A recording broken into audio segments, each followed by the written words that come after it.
Indonesia, ini mungkin partisipasi Piala Dunia.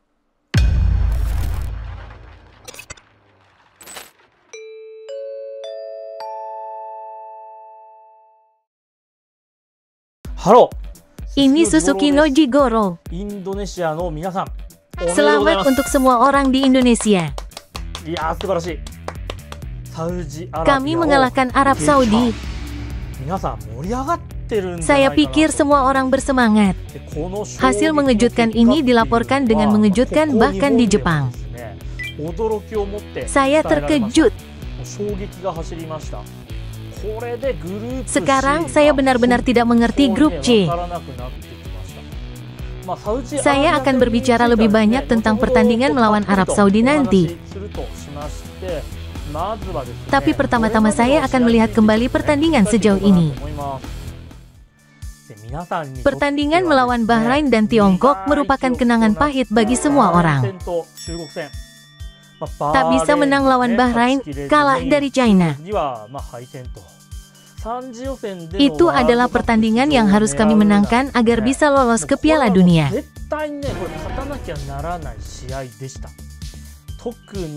Secara khusus, kekalahan dari Tiongkok adalah hal yang fatal.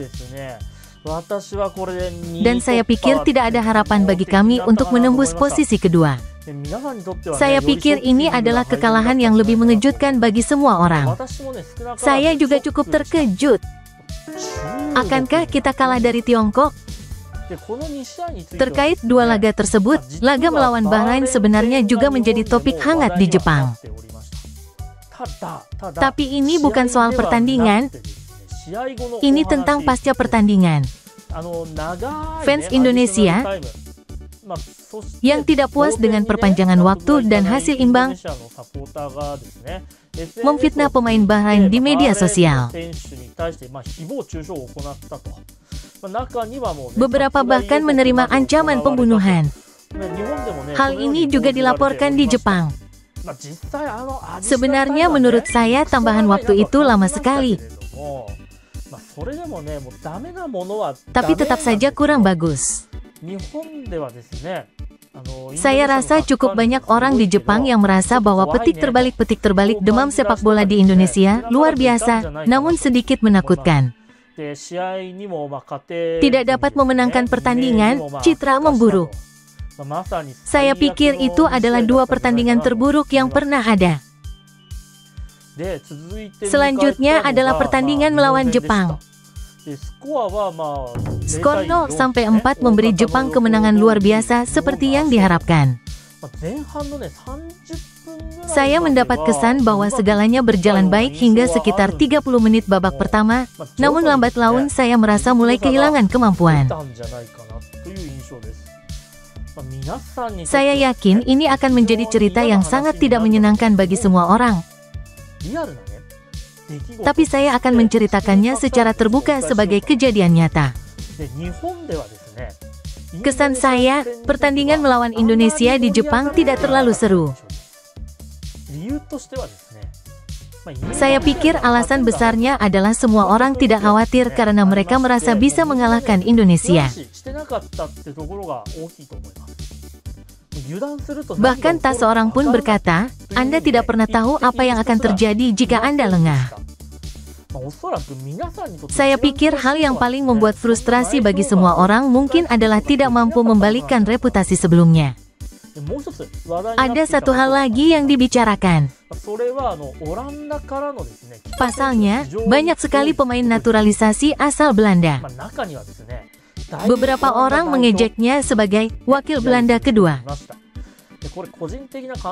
Ini pendapat pribadi saya, tapi menurut saya tidak ada masalah. Menaturalisasikan orang-orang dari negara-negara yang tidak ada hubungannya dengan Anda adalah satu hal. Tetapi Belanda dan Indonesia memiliki ikatan yang erat.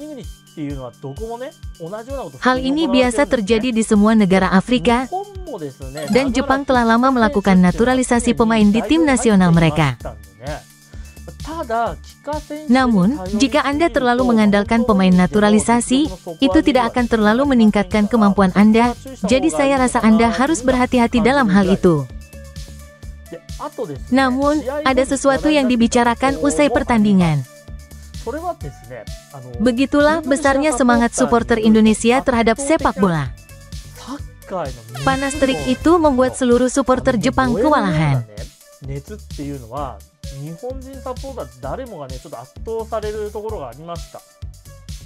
Takefusa Kubo juga berkomentar, petik terbalik saya cemburu.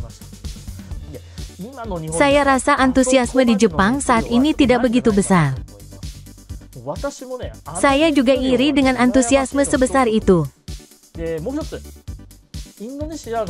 Hal lain yang dibicarakan adalah supporter Indonesia sangat menghormati Jepang.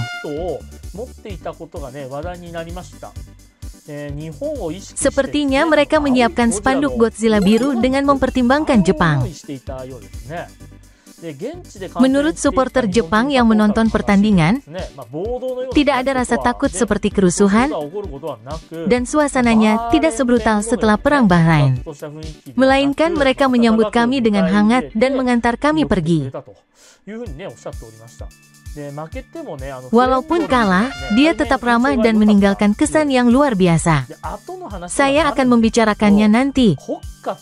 Tapi ini berbeda dengan Tiongkok, di mana orang-orang mencemooh saat lagu kebangsaan dinyanyikan, mengarahkan laser pointer ke pemain, dan melontarkan hinaan keterlaluan kepada pendukung Jepang. Saya pikir perbedaan level orang-orangnya ditampilkan dengan baik. Topik diskusi lainnya adalah fakta bahwa pertandingan melawan Jepang diundur 1 hari. Rupanya hal ini dilakukan sebagai respon atas permintaan Jepang, dan alhasil, para pemain menjadi terbiasa dengan panas dengan memiliki lebih banyak waktu sebelum pertandingan, yang mungkin menjadi keuntungan bagi Jepang. Ada sebuah artikel yang mempertanyakan, memang, mungkin lebih baik bagi Indonesia untuk tidak menundanya. Ada banyak pemain yang bergabung dengan Jepang dari Eropa, jadi susunan pemain awal mungkin berubah karena kondisi. Saya tidak tahu kenapa, tapi mungkin dia mencoba melakukannya dengan adil dan tanpa melakukan apapun secara rahasia. Dengan demikian, dari pihak Jepang banyak sekali topik yang memberikan kesan baik terhadap Indonesia.